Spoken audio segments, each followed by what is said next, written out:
everyone. You know, Halloween is a very strange holiday. Personally, I don't understand it.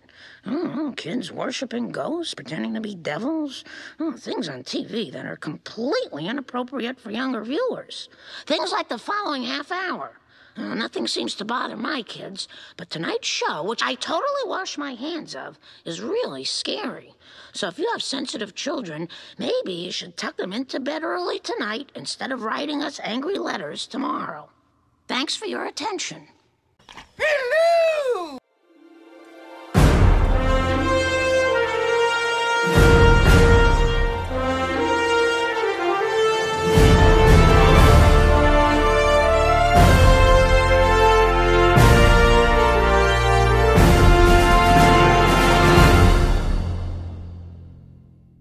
Yes, thank you, Marge, for that wonderful introduction. Yeah, today we are talking about the Treehouse of Horror #1 from The Simpsons. Season 2, Episode 3, I believe it was. Now, a lot of people say that Treehouse of Horror 5 is the best one, because by then they kind of, they found their niche with it. They got their stride, and they was really just perfecting that episode, the Halloween special from The Simpsons, where they parody a lot of movies and TV shows from different realms of pop culture, normally horror movies, obviously. But this is the one that started it, that kicked it off. And I think, I wouldn't say it's the best one, but it's the most well-remembered for me, because like, I grew up watching The Simpsons. Like, every Sunday we'd sit around as a family and watch a new episode of The Simpsons. So up to about series 10, Simpsons is great. It's an absolute classic. It's one of the best shows that's ever been. I think they kind of pushed it going onwards of, 30 plus, however many seasons it is now. I don't watch it much anymore, but I'll go back and watch a lot of the old classics from back in the day, because they're just brilliant. And this is the one, like I say, it really, it starts off this Treehouse of Horror Halloween special thing that The Simpsons do every year, and it hit home for me that this is the one that I had to review. Like I say, it's not necessarily the best one, but it is the most iconic in my opinion. So yeah, like you saw, we had the introduction from Marge where she comes out on stage and she's like, you shouldn't really watch this, because, she's the mum and she thinks that this sort of stuff is too scary and kids shouldn't be watching it. And I think it's great. But the episode opens up, it's Bart, Lisa and Maggie sitting around in the treehouse telling ghost stories. And I think Lisa's just finishing off one and it's pretty lame. Bart's not really that interested. So they decide to tell another one. And that story is Bad Dream House. Which, if you do your research and you've seen this movie, you can see a lot of parallels and similarities between the both. A lot of it is based on Poltergeist, which I've only just recently watched, actually, and it's actually a really good classic movie. So, yeah, a lot of this is based on Poltergeist. The family, the Simpsons, they move into a house. Strange things start happening, there's blood coming from the walls. There's a vortex in the kitchen, that's not supposed to be there. And obviously there's loads of little gags peppered through. And $1 for yourself. $1. I'm glad there's a curse on this place. Huh? Homer's like, oh, that's cool, vortex, and he throws a tomato in. Bit of paper gets thrown out, and just says, don't, throw your litter in here, kind of thing, which is, on the nose, but very funny. Quit throwing your garbage into our dimension. But yeah, different weird things are happening, things are floating around, and Homer's trying to convince everyone that they need to stay. Marge and the kids are like, no, we're out, which what you should do in a horror movie. If you're in a house that starts talking to you, the blood, the blood coming from the walls, you're out. You don't need to stick around. But Homer's like, no, I've spent a lot of money on this house. We need to stay. He gets thrown up in the ceiling, and then he drops back down, and he's like, look, can we just sleep on him? And they wake up in the middle of the night, and there's a voice telling them to kill each other. So they're, Homer, Bart, Lisa and Maggie are walking around, with axes and butcher knives and stuff. We see Marge, from over her shoulder, she's getting knives off the wall and stuff, and we think, oh, she's involved as well. Turns out she's just making a sandwich. She comes in the living room, she's like, why are you all chasing each other with knives? And it's like, come on, this is it now. And then the house the voice comes over and he's like, "Lou, get out of this house now." They look down in the basement and they see that there's an Indian burial ground, not underneath the foundation, just there, just a cemetery. It's got oh, what am I thinking? Tombstones with, you know, Pocahontas written on it, Crazy Horse, and there's one literally just next to it that made me laugh so hard. You had Crazy Horse, and then just next to it, Not So Crazy Horse. I think that was just a, you know, a chef's kiss kind of joke that they threw in there, and I think that's brilliant. It's an ancient Indian burial ground. Man, this place has got everything. But yeah, there's the Indian burial ground, not underneath like you think it would be, right there in the basement. The voice comes over again, you know, leave the house, and Marge just yells at him. She's, don't talk to me like that. I'll do what I want. And he's like, sorry. You know, it's funny to think that this ghostly being that's inhabiting their house is just, oh, I'm sorry, please don't shout at me. You know, like when your wife tells you off, you say, okay. Not me, totally not me. And they're like, you know, how about we all just live together? And the house is like, let me think about it. They all go outside and he's like, do I want to live with the Simpsons? Hell no. And the house just explodes, just like it does in the Poltergeist, and it just disappears. And everyone's like, oh, that's weird. So, yeah, what do we do? Where do we live now? And it's just absolutely great. I think it introduces you to what these episodes are.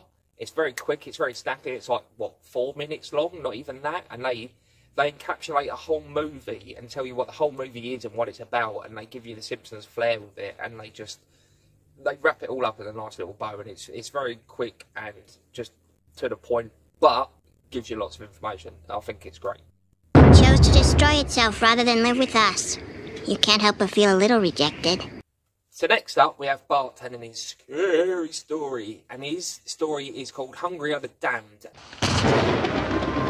Hungry are the damned. And it's based on a very old Twilight Zone episode called To Serve Man, where aliens capture some humans and they're going to eat them or something. I'm not 100% sure of what the Twilight Zone episode is about, but this is based on that. So Homer and the family are out in the garden making a barbecue. And this has one of the perfect gags that I like because it's just so stupid. I wish it had gone on longer, but it didn't. He's got the lighter fluid in a can and he squeezes it into the barbecue, and then he squeezes it again, and then squeezes it again, and squeezes a bit more, a bit longer, and then he just gives it an almighty squeeze and loads of it comes out.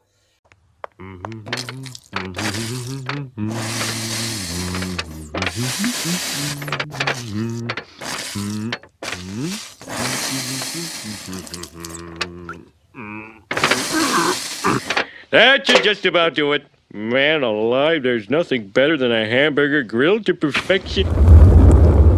And it's one of those, like, gags that just rolls, and like I say, if he'd have just picked up another one and done some more, that would have just topped it for me. But yeah, it's a little gag, but I do appreciate it. And then he lights it, and there's a woof, big flame. While they're standing there eating, some aliens come down, and we're introduced for the first time to Kang and Kodos, the big green tentacle dribble aliens with the one eye, and absolute just an absolute, what's the word, iconic is what they are. They expand all culture, because everyone kind of knows who they are and where they are from, and even if they don't, they probably would have seen them before anyway. But yeah, they bring them up onto the ship, and they're like, hi, we're aliens, we're going to take you back to our home, and we're going to treat you really well, blah, blah, blah. Here's some food. And they're all eating. It's amazing spread. Everyone's eating, having fun. But Lisa's kind of like, oh, this is weird. Next meal they have, you know, it seems a bit more strange. Some of the things that the aliens are saying, you know, when we get to our home planet, you know, you'll be the special guests of honour. They do that sort of evil, maniacal laughter that a villain would do. And just other things like, you know, is there going to be lots of food, and you know, you're going to be the main event.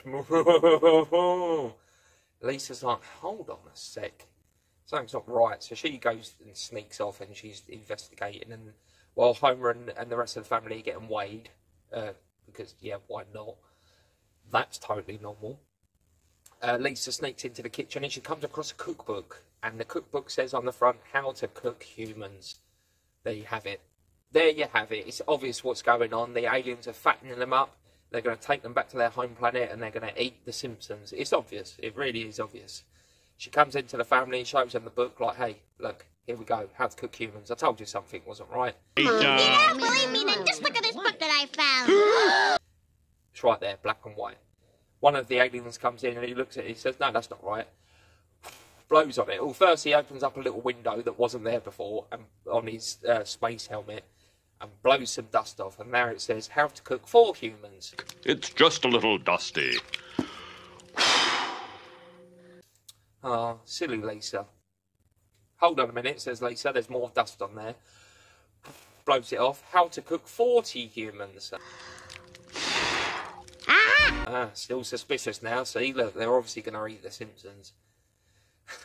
The alien grabs a book and he goes, hold on, there's a little more space dust on this book. And I love the fact that the dust is being blown off in these tiny little parts. It's, you know, great television. Blows it off. How to cook for 40 humans. Wait, there's still more space dust on here. There you go. It's all just a big misunderstanding.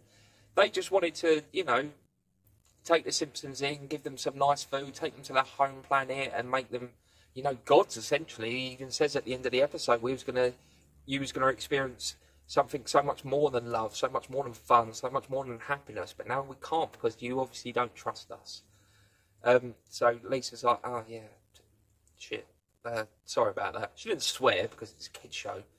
But yeah, they're like, we're not going to take you now. And the chef alien comes out and he's crying and he's wiping a hanky on his space helmet. It's like, I've spent so long cooking for you guys and you don't appreciate it. It's absolutely brilliant. And they drop the Simpsons back off in the backyard, you know, and they're just like, no, screw you. You had your chance. We're off. And they fly away. And I just think it's great that they're like, oh, Lisa's like, there were monsters on that spaceship and we were them. And everyone's just like, dude, that's your fault. Your fault. We could have been there. It's your fault that this happened. And they're like, yeah, thanks, Lisa. Great. I just think it's good because this part of the episode gives us the introduction, like I say, of the aliens. I think they said they're from Rigel 7, that well-known planet up in the atmosphere. And they're just like, yeah, we may look big and scary, but we're really nice aliens. We just wanted to give you some nice food and introduce you to our friends and family, but now you don't want to because you don't trust us. Yeah, it's funny. I think it's a nice sort of carry on from the first one. The first one tells you what's going to happen. The second one's just like, let's just get silly and crazy with it, and it's absolutely perfect. I think so far this episode, it's a 3-parter. First 2, absolutely smashing it. I slaved in the kitchen for days for you people. So the third instalment of Treehouse of Horror 1 is actually my favourite. Now, to give a bit of backstory, I agreed with Bart. You know, at the beginning of the episode, right, let me contextualise the whole thing. Lisa's next story is The Raven. The Raven. By Edgar Allan Poe. It's a poem that Edgar Allan Poe wrote in the 1800s. I'm not sure the exact year. But it's a poem called The Raven. Now, she decides to read this poem to Bart, and he's very much like, oh, that's a book, dude. That's a poem. That's not cool. That's not fun. That's not scary. So why are you even reading this? But she decides to read it anyway. And she starts a story, and as she's reading it, it slowly changes into James L. Jones's voice, which I think is absolutely perfect because that man's voice is synonymous with a whole generation of people. No matter what year, you know, what sort of generation you come from, you know James L. Jones's voice, and it's an incredible baritone voice that really knocks this story and makes it so much better.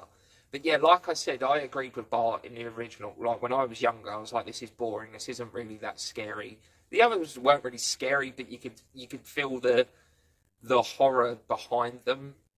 But this one, it was just a poem in an oldie language that I didn't really understand, and I didn't understand the meanings of it. I remembered it, like, my whole life, even to this day. Like, me and my wife, one of us will say to the other one, quote The Raven, and the other one will just reply nevermore. It's one of those little jokes that you get from The Simpsons that you carry through your whole life.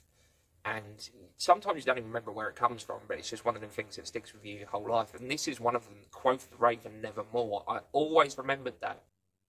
Now, when I decided I was going to make this video, I went back and I read The Raven by Edgar Allan Poe. And when you understand, as an adult, the themes that are behind the story, the poem, it actually does become a little bit more creepier. I mean, when you're watching it with the Simpsons back shot, it's not. It's more funny than anything. You know, Homer sitting in an old-timey big armchair reading a book, and he's got an old dressing gown on, and he's getting freaked out and running around, and there's a little raven that looks like Bart. That's one of my favourite things ever. I've actually got a space right here on my arm that I'm going to get the Nevermore Raven, Bart Raven, tattooed on my arm at some point.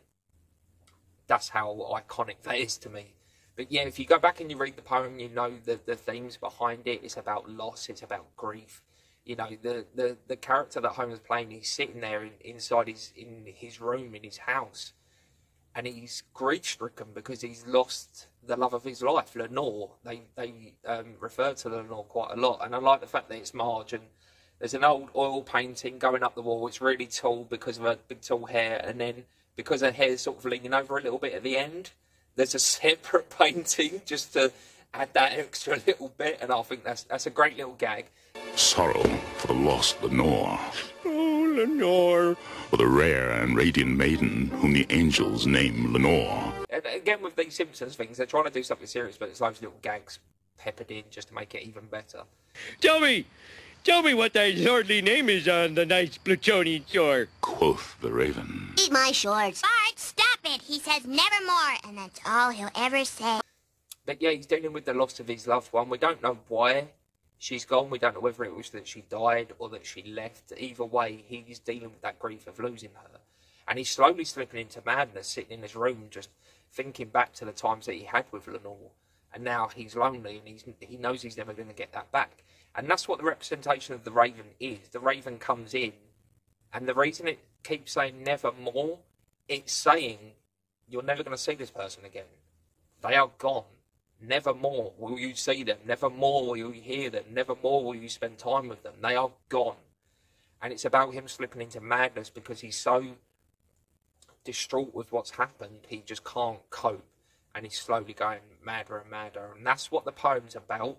So when you read it back, you understand how scary it actually is, because it's not a horror villain. It's not a monster. It's not something that comes out the wardrobe, or something that, you know, is haunting you or following you, trying to murder you. It is life. It is emotions. It is depression, essentially. And as someone that deals with depression, I can empathise with it and understand exactly how it is. You know, when you lose someone that you love dearly, it will affect you.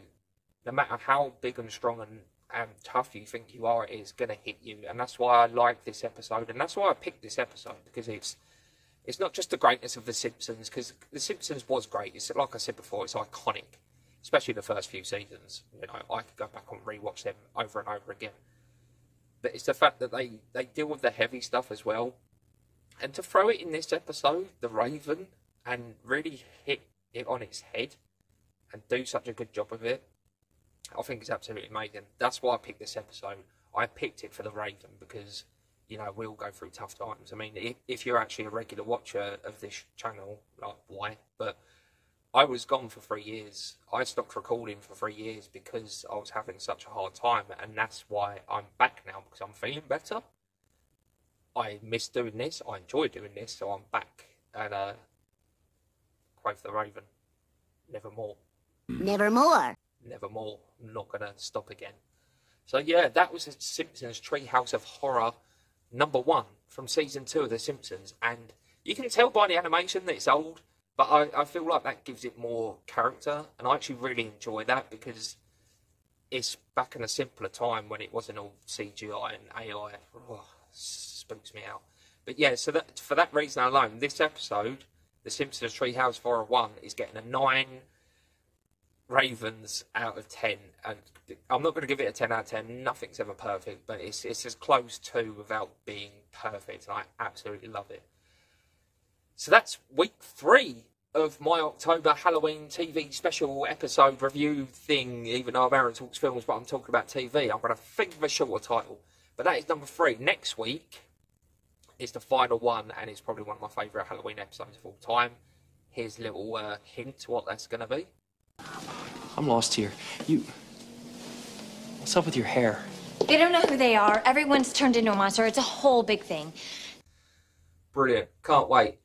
Just you know, how the sausage is made. When I do that, although you're watching this video now and there's a little audio clip going on there and there's a little question mark, I'm actually sitting in this room in complete silence just staring at the wall, and to me that's funny, and I just thought I'd tell you.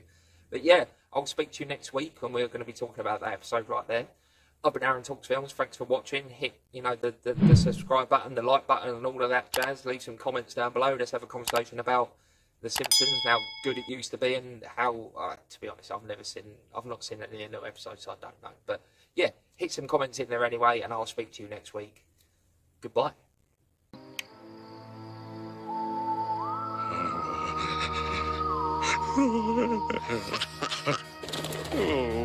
Oh, I hate Halloween.